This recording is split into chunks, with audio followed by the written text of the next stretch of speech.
Langit sore bergelayut mendung ketika aku berjalan sendiri. Rumah itu sunyi, hanya suara langkah kakiku yang terdengar menembus keheningan. Sejak Frida tiada, rumah ini seperti kehilangan jiwanya. Tapi, aku mencoba bangkit dan hari ini aku teringat suatu hal. Harusnya hari ini konsultasi ke dokter Mila. Tapi Mas Han tidak bisa mengantar. Pergi sendiri ke dokter kandungan. Apa kata orang nanti? Rasanya aneh.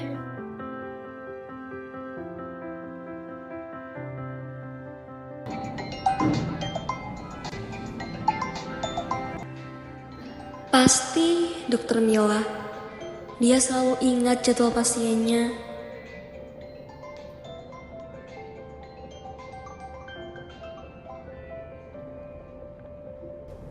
Aku ragu pergi ke dokter kandungan tanpa suami. Apa kata orang nanti?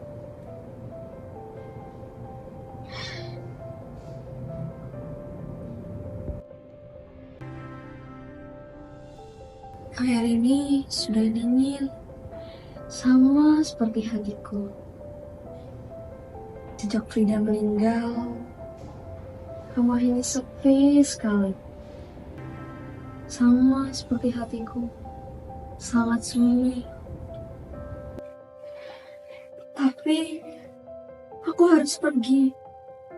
Aku harus ke dokter Mila sekarang. Aku akan siap-siap sekarang.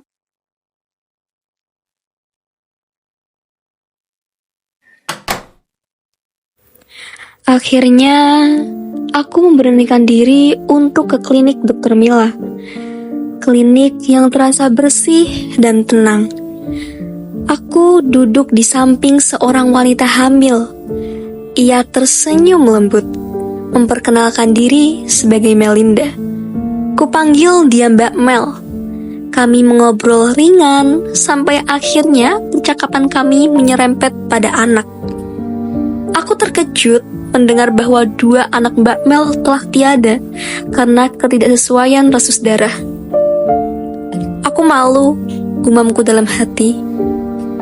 Perempuan ini telah kehilangan 2 buah hatinya, namun masih bisa tersenyum, masih punya harapan untuk anak yang ketiga. Sementara aku, 1 kehilangan sudah membuatku terpuruk dalam kehampaan. Ketika Mbak Mel bertanya mengenai aku, kami terdiam sejenak dalam keheningan.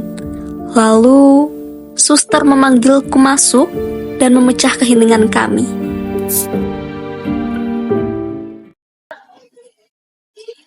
Berani, silakan masuk. Saat masuk ke ruang periksa, perasaanku terasa tidak karuan. Lalu, dokter Mila menyapaku dengan tersenyum ramah. Hai, apa kabar? Lama tidak bertemu. Iya, lama gak bertemu ya Mila ya. Alhamdulillah aku baik. Kamu kabarnya gimana? Aku lihat-lihat klinikmu makin rame ya. Alhamdulillah, klinikku ramai. Bagaimana kabarmu dengan Mas Hans?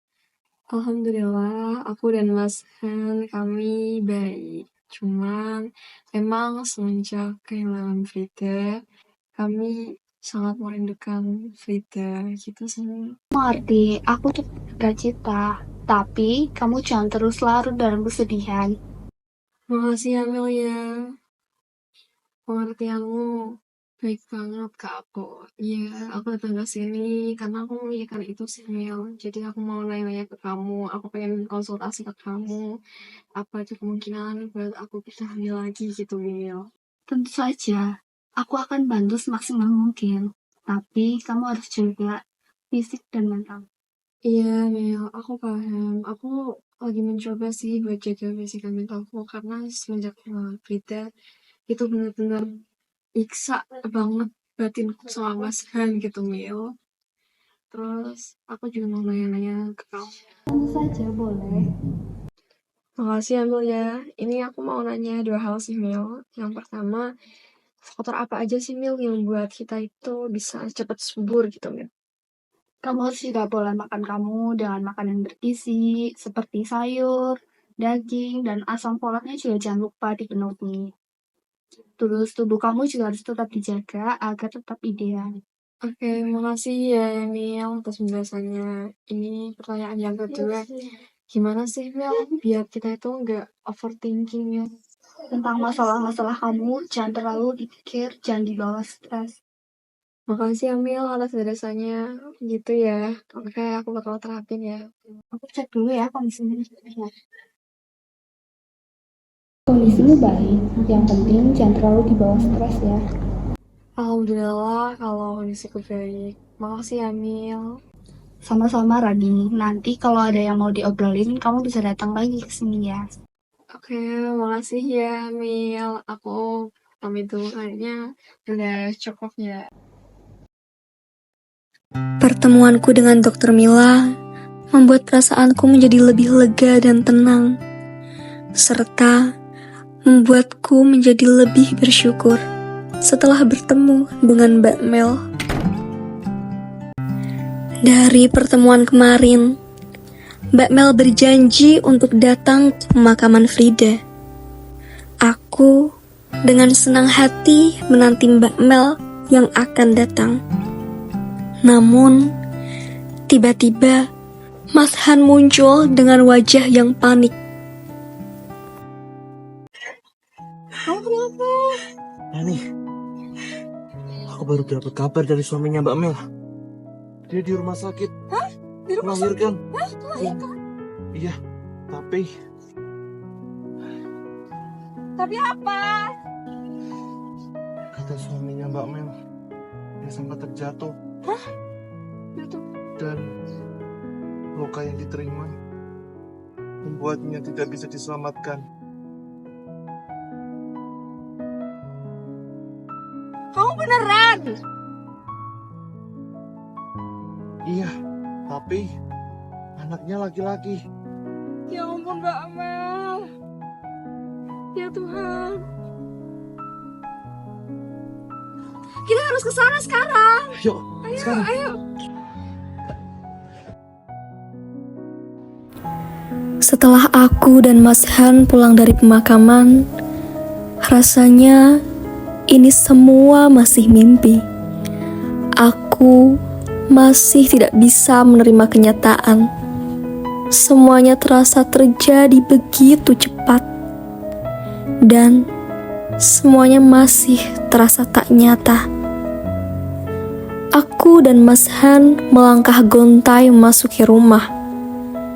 Rasanya setiap sudut rumah ini ikut berduka, diselimuti keheningan yang menyesakkan.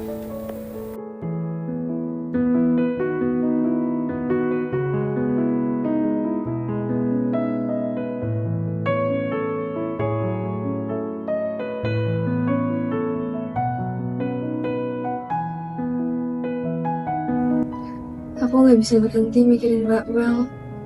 Kebahagiaan dan kesedihan, hidup dan mati, semuanya bercampur jadi satu. Aku tahu kok sayang, ini memang sulit diterima.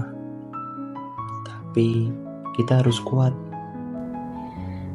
Mbak Mel, dia wanita yang baik. Dia mengajariku banyak hal.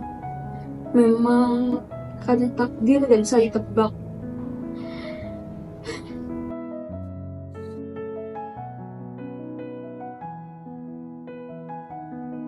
Bayi itu, aku harap dia bisa memberi kebahagiaan bagi keluarganya. Aku harap keluarganya bisa bahagia selamanya.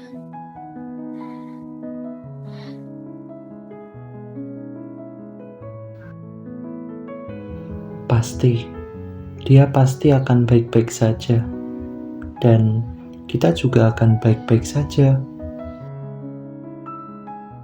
Kita harus saling menguatkan.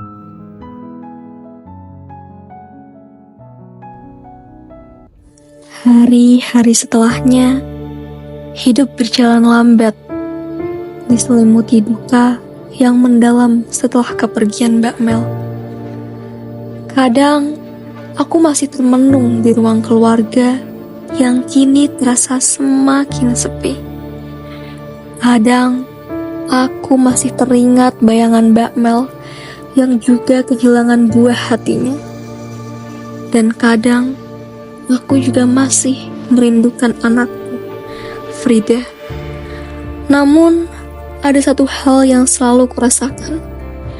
Masih terdapat harapan yang bersemi di tengah duka tentang ketegaran yang tak tergoyahkan dan tentang kekuatan untuk menerima takdir. Mbak Mel dalam pertemuan singkat yang tak terduga di klinik Dr. Mila telah menanamkan sesuatu yang sangat dalam di hatiku. Ia mengajarkanku bahwa kehilangan tidak harus mematikan harapan.